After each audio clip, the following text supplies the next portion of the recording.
Shalom saudaraku, berjumpa lagi di Life Study. Sebab orang yang berhenti belajar, berhenti bertumbuh. Sebelum kita mulai pembelajaran kita dalam kesempatan ini, mari kita bersatu di dalam doa. Bapa yang baik, kami mau mempersiapkan hati kami untuk belajar kebenaran firman-Mu. Dalam nama Tuhan Yesus kami berdoa, amin. Saudaraku, kita akan meneruskan pembelajaran kita saat ini di Yohanes pasal yang ke-7 ayat yang ke-25 sampai dengan 36. Saya akan mulai membacakan Yohanes 7 ayat yang ke-25 terlebih dahulu. Beberapa orang Yerusalem berkata, "Bukankah dia ini yang mau mereka bunuh?" Nah saudara, ini kan kita sudah membahas dari minggu-minggu lalu bahwa Yesus sedang mengajar, Yesus sedang ke Yerusalem. Saat itu ada hari raya Pondok Daun dan Yesus mulai mengajar. Tentunya ketika Yesus mengajar ada begitu banyak pertentangan, ada begitu banyak pro dan kontra, ada orang yang percaya dengan dia, ada orang yang tidak percaya, belum lagi ada imam-imam kepala, ahli Taurat, orang Farisi yang ingin menangkap dan membunuh Yesus. Nah, terjadi pertentangan tentang siapa Yesus dan pandangan masyarakat terhadap Yesus. Di ayat sebelumnya memang ada banyak yang beranggapan Yesus adalah orang baik, ini adalah orang yang pro. Tetapi sebaliknya juga ada yang tadi saya katakan, kelompok imam, ahli Taurat yang ingin membunuh Yesus. Pelajaran apa yang bisa kita ambil? Sedikitnya ada dua, saudara. Yang pertama, kita tidak bisa mengatur pandangan orang terhadap kita. Saya ulangi lagi, kita tidak bisa mengatur pandangan orang terhadap kita. Kita hidup itu bukan untuk menyenangkan hati semua orang, saudara ya. Mustahil kalau kita bisa menyenangkan hati semua orang. Tetapi satu hal, kita hidup untuk menyenangkan hati Tuhan saja. Kita memang tidak akan bisa mengatur bagaimana orang melihat kita, bagaimana orang memandang kita. Saudara mau sebaik apapun pasti ada yang gak suka dengan saudara. Kita udah melakukan yang terbaik gimana pun, pasti ada aja orang yang ngenyek, yang tidak suka dengan apa yang kita lakukan atau tidak setuju dengan yang kita lakukan. And that's totally fine. Karena kita memang gak bisa menyenangkan semua orang. Tetapi yang perlu kita perhatikan adalah kenapa sampai orang tidak suka dengan kita. Kenapa orang sampai tidak setuju dengan kita. Nah, ini yang perlu kita perhatikan dulu. Jadi satu sisi kita tidak bisa menyenangkan semua orang. Di satu sisi lain, kenapa kita kalau sampai ada orang yang tidak senang dengan kita, nah kita harus tahu juga kenapa. Kalau sampai semua orang gak suka sama kita, semua orang gak senang dengan kita, semua orang pahit dengan kita, ada yang salah dengan hidup kita. Pasti hidup kita juga mengeluarkan mata air yang pahit sampai semua orang pahit dengan kita. Tapi kalau sebagian oke, sebagian gak oke, saudaraku ya. Sebagian oke, sebagian gak oke. Nah, kita harus melihat kenapa yang gak oke ini. Kalau karena kita berbuat dosa, nah ini kita harus bertobat, kita harus koreksi diri. Tapi kalau cuman karena misalnya, ini kita yang relevan saja. Misalnya cara kerja. Saudara, Tuhan menciptakan manusia dengan berbagai macam tipe kepribadian tentunya. Karena berbagai macam tipe kepribadian ini, manusia punya cara berpikir yang beda-beda, cara bekerja yang beda-beda. Si A punya cara kerja demikian, si B punya cara kerja demikian, si C beda lagi. Kan sedikitnya aja kalau kita di DISC ada dominan, intim, stabil, cermat, bahkan bisa ada 4 tipe kepribadian, saudara. Ya, dan ini nggak ada yang paling benar, tidak ada yang paling salah, tidak ada yang paling oke, tidak ada yang paling tidak oke. Semua punya kelebihan, semua punya kekurangan. Lantas kalau orang tidak setuju, tidak suka dengan kita karena perbedaan tipe kepribadian, that's fine. Kita memang gak bisa menyenangkan semua orang.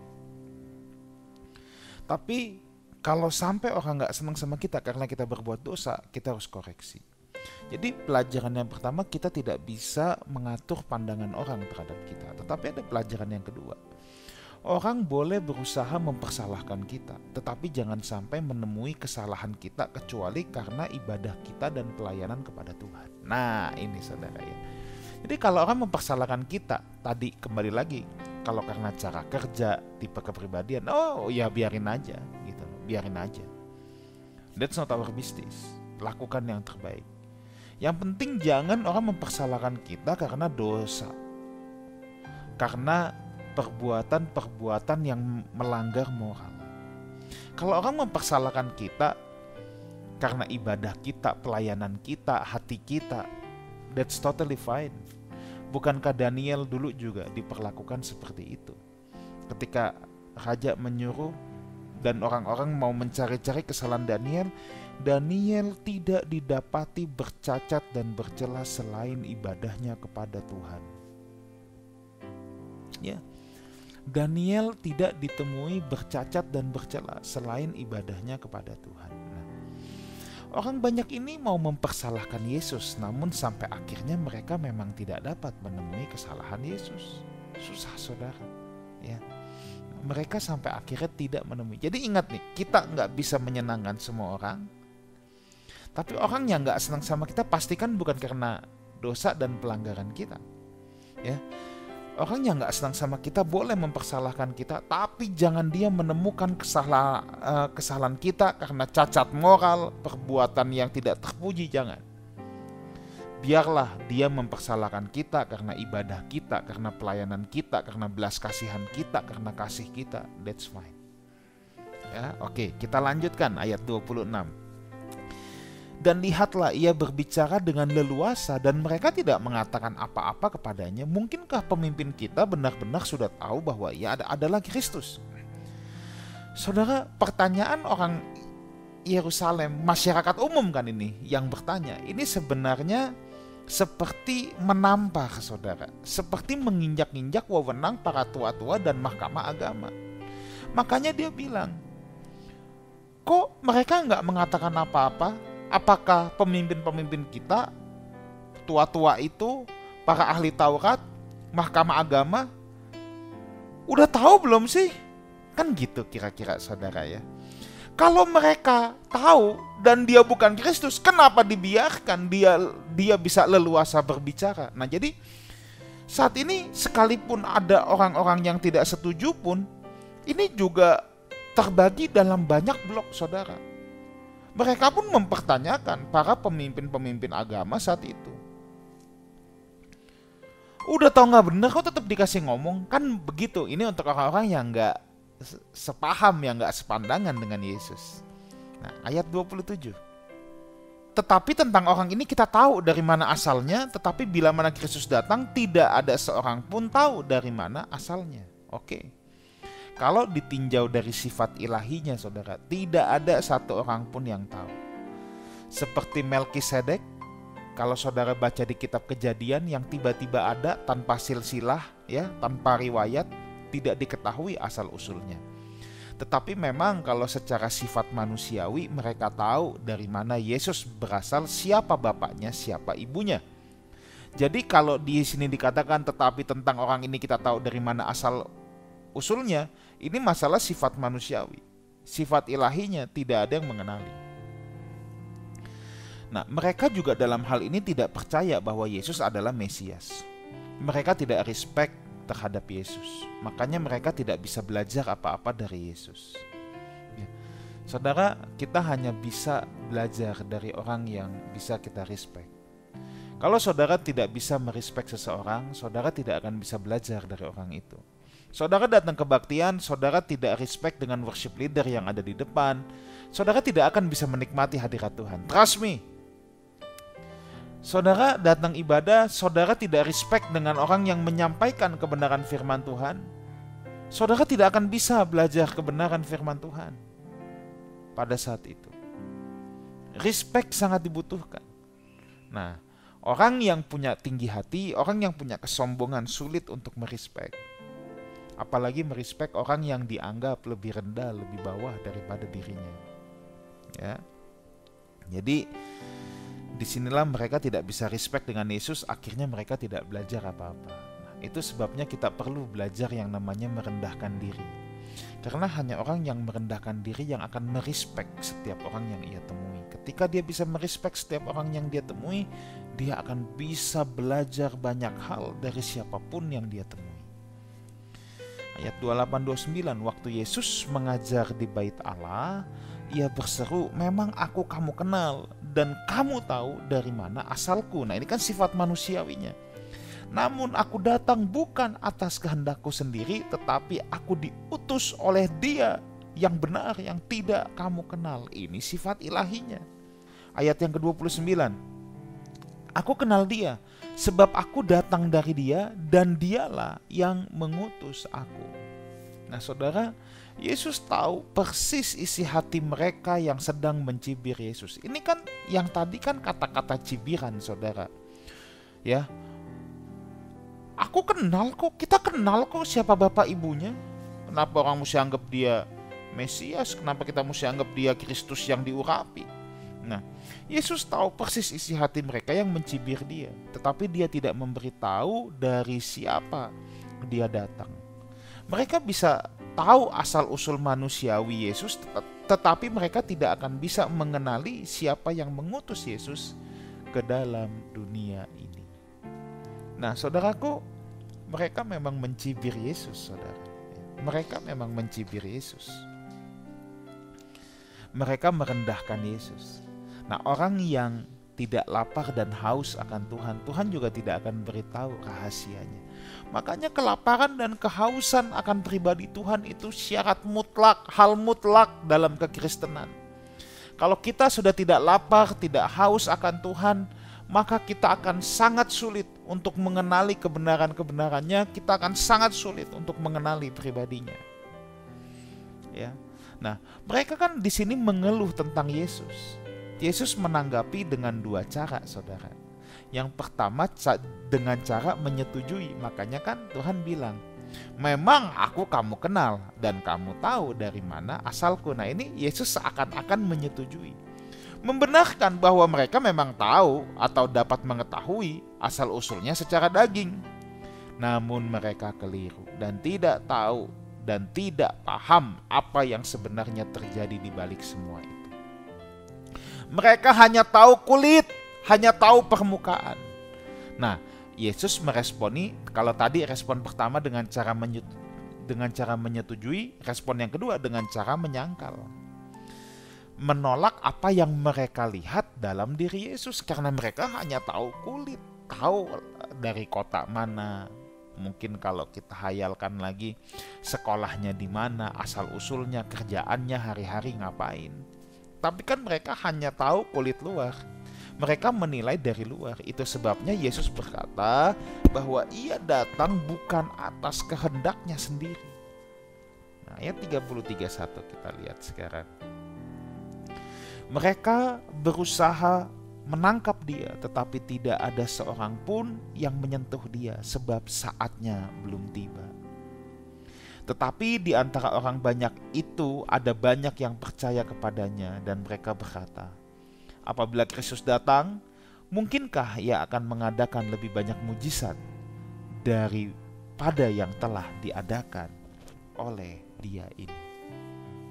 Saudara, Yesus mau ditangkap, tetapi Alkitab bilang tidak ada seorang pun yang menyentuh dia, sebab saatnya belum tiba. Tetapi di antara orang banyak itu ada banyak yang percaya kepadanya, dan mereka berkata, apabila Kristus datang, mungkinkah ia akan mengadakan lebih banyak mujizat daripada yang telah diadakan oleh dia ini. Seorang hamba Tuhan yang benar pasti dilindungi Tuhan. Hidup matinya ada di tangan Tuhan. Bila waktunya belum usai, tidak ada yang dapat mencabut nyawanya. Seorang hamba Tuhan yang benar, ia hanya akan berhenti bekerja melakukan kehendak Bapa bila waktunya sudah usai. Kalau waktunya belum usai, dia tetap akan terus bekerja. Saudara, kita tidak perlu takut, saudara. Ya, yang namanya sama penderitaan, yang namanya sama kematian dan lain sebagainya. Tugas kita adalah melakukan kehendak Bapa. Kalau kita belum selesai tugas kita, Tuhan pasti menolong kita, Tuhan pasti melindungi kita. Kita nggak perlu takut sama yang namanya kematian. Kita tidak perlu takut yang namanya dengan manusia manapun. Seorang hamba Tuhan, dia hanya boleh takut akan Tuhan. Terhadap sesama manusia, dia respect. Respect dengan takut ini hal yang berbeda, saudara ya. Respect dengan takut ini hal yang berbeda. Seorang hamba Tuhan, dia hanya dilindungi oleh Tuhan saja. Hidup matinya ada di tangan Tuhan. Saudara, kita mau takut sama kematian sekalipun, kematian itu pasti datang menjemput. Dan kita percaya bahwa kalau Tuhan berkata kita belum selesai, maka tidak ada yang bisa menyelesaikan hidup kita. Tapi sekalipun kita lagi sehat-sehat saja, tapi kalau Tuhan bilang sudah selesai, ya berarti sudah selesai hidup kita. Dan setiap saudara adalah hamba Tuhan. Maka kita harus percaya bahwa hidup mati kita di tangan Tuhan. Ingat satu perkara ini, bila waktunya belum usai, tidak ada yang dapat mencabut nyawa kita. Ya, karena kita hanya berhenti bekerja melakukan kehendak Bapa bila waktunya Tuhan pandang sudah usai. Kalau Tuhan pandang belum usai, kita akan terus bekerja. Ya, seperti apa kata Alkitab, masih siang, akan datang saatnya malam, orang tidak dapat lagi bekerja. Kalau kita masih hidup, ini masih siang berarti. Kita harus bekerja keras buat Tuhan. Dan Tuhan juga pernah berkata, jangan takut kepada mereka yang dapat membunuh tubuh. Jangan takut kepada mereka yang dapat membunuh tubuh. Mereka paling bisa membunuh tubuh, memiskinkan kita, menipu kita, menganiaya kita. Kita nggak perlu takut. Takutlah terhadap Dia yang dapat membinasakan baik jiwa maupun tubuh, roh maupun tubuh. Itu hanya Tuhan. Ya.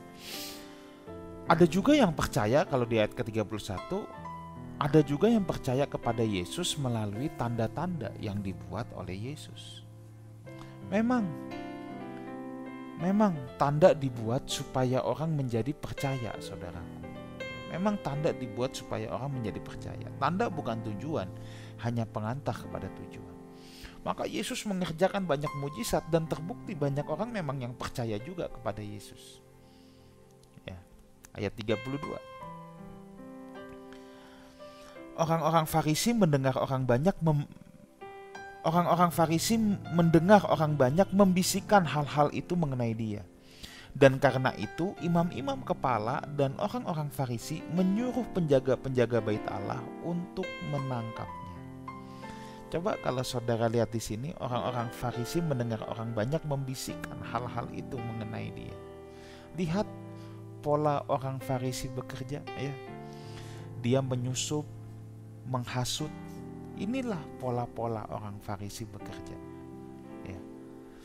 Mereka ikut membisikkan, ya. Mereka mendengar, mereka menyelinap di tengah-tengah orang banyak itu, mendengar bisikan. Mereka juga tentunya ikut membisikkan sesuatu, ikut menghasut dan juga menyuruh penjaga bait Allah untuk menangkapnya. Orang Farisi suka menghasut, suka menyusup, suka menghasut. Setelah menghasut, mereka akan melakukan adu domba, peta kompi yang namanya menghasut itu, ya, supaya orang-orang mengikut apa yang mereka inginkan. Ya. Nah, ayat 33-34. Maka kata Yesus, tinggal sedikit waktu saja aku ada bersama kamu, dan sesudah itu aku akan pergi kepada Dia yang telah mengutus aku. Lalu ayat 34, kamu akan mencari aku tetapi tidak akan bertemu dengan aku, sebab kamu tidak dapat datang ke tempat di mana aku berada. Yesus tahu waktunya sangat singkat baginya, saudara, ya. Makanya Tuhan bilang, tinggal sedikit waktu saja aku ada bersama-sama kamu, dan sesudah itu aku akan pergi. Yesus tahu persis, saudara, waktunya Dia singkat. Apa pelajaran buat kita? Yang pertama, saudara, sadari waktu kita juga singkat. Melayani Tuhan, sekarang waktunya, saudara. Ya. Berbuat baik, sekarang waktunya. Jangan kita tunggu entar besok, kita nggak tahu sekali lagi kapan akhir hidup kita. Ya. Kita tidak tahu kapan akhir hidup kita. Kita harus memandang seakan-akan hidup kita ini sangat singkat. Dan memang singkat, saudara. Dan memang singkat. Karena kita tidak tahu kapan kita berakhir. Taruhlah kita tahu, saudara, tetap singkat. Taruhlah saudara tahu saudara hidup sampai usia 100 tahun. Jangan pikir 100 tahun itu lama. Enggak, singkat, saudara. Kalau kita membandingkan dengan kekekalan, 100 tahun itu singkat. 100 tahun, saudara bandingkan dengan 1000 tahun aja, itu tidak lama. Saudara bandingkan dengan 1.000.000 tahun, gak ada apa-apanya. Apalagi saudara bandingkan dengan kekekalan. Waduh, 100 tahun itu is very short. Masalahnya di kesempatan. Katakan ya, kalau kita hidup 100 tahun, itulah satu-satunya kesempatan kita untuk mengukir prestasi di keabadian nanti. Itu kalau 100 tahun. Kalau kita hidup gak sampai 100 tahun gimana? Lebih singkat lagi. Kalau ternyata Tuhan kasih kita waktu sampai bulan depan gimana? Sampai minggu depan gimana? Kita nggak tahu, lebih singkat lagi. Maka kita harus memandang hidup ini singkat. Seperti Yesus bilang, tinggal sedikit waktu saja. Yuk, jangan tunda melayani saat ini, berbuat baik saat ini. Semua harus saat ini. Jangan tunggu nanti, tunggu aku terkapar di ICU, tunggu aku nggak punya kekuatan lagi, baru aku mau datang melayani Tuhan. Jangan, saudara. Ingat, waktunya sangat singkat. Ya. Yang kedua, kita memiliki tanggung jawab meneruskan pekerjaan-pekerjaan yang Yesus lakukan. Ya. Orang tidak melihat Yesus lagi, tetapi orang mencari Yesus dalam hidup kita. Kamu akan mencari aku, tetapi tidak akan bertemu dengan aku. Nah, dan Yesus ini kan meneruskan, memerintahkan murid-muridnya untuk meneruskan pekerjaan yang dia lakukan. Dan saudara dan saya adalah murid Tuhan juga, maka kita memiliki tanggung jawab untuk meneruskan pekerjaan-pekerjaan yang Yesus lakukan. Hari ini orang udah nggak bisa lihat fisik Yesus lagi, saudara. Kalau ada orang yang mengaku-ngaku dirinya Yesus, justru itu pasti penyesat. Lah, jadi bagaimana orang menemukan Yesus? Orang harus menemukan Yesus lewat hidup saudara dan saya yang diubahkan. Oke, ayat 35-36. Orang-orang Yahudi itu berkata seorang kepada yang lain, kemanakah ia akan pergi sehingga kita tidak dapat bertemu dengan dia? Apakah maksudnya untuk pergi kepada mereka yang tinggal di perantauan di antara orang Yunani untuk mengajar orang Yunani? Apakah maksud perkataan yang diucapkannya ini, kamu akan mencari aku tetapi kamu tidak akan bertemu dengan aku dan kamu tidak dapat datang ke tempat di mana aku berada? Mereka pikir Yesus mau pergi merantau, saudara. Ya, simple, saudara ya. Orang duniawi sampai kapanpun tidak akan bisa mengenal perkara-perkara rohani. Udah, prinsipnya itu aja. Jadi ini Yesus mau ngomong gimana pun, ketemu mereka ini kayak ayam sama bebek, saudara. Ini tidak akan mengerti. Ini tidak akan mengerti. Ya, tidak akan mengerti. Kenapa? Karena orang-orang di situ duniawi. Jadi mau Yesus ngomong apapun tidak akan mengerti. Nah, jadi kalau kasih saudara, hati saudara, belas kasihan saudara tidak dapat dimengerti oleh orang-orang yang masih duniawi, saudara jangan aneh. Karena memang yang bisa mengenali perkara-perkara rohani itu hanya manusia rohani. Kalau saudara pelayanan sejak sekarang, saudara giat melayani Tuhan, mungkin orang pikir, lu mau ngapain sih pelayanan-pelayanan begitu? Ya nggak apa-apa, karena manusia duniawi tidak mengerti perkara-perkara rohani. Tetapi saudara yang rohani harus mengerti perkara-perkara rohani dan apa yang Tuhan sedang kerjakan dalam hidup saudara. Amin. Mari kita berdoa. Kami bersyukur untuk kesempatan ini. Roh Kudus, berikan kami anugerah-Mu, kuasa-Mu untuk menghidupi kebenaran firman-Mu. Dalam nama Tuhan Yesus kami berdoa. Amin.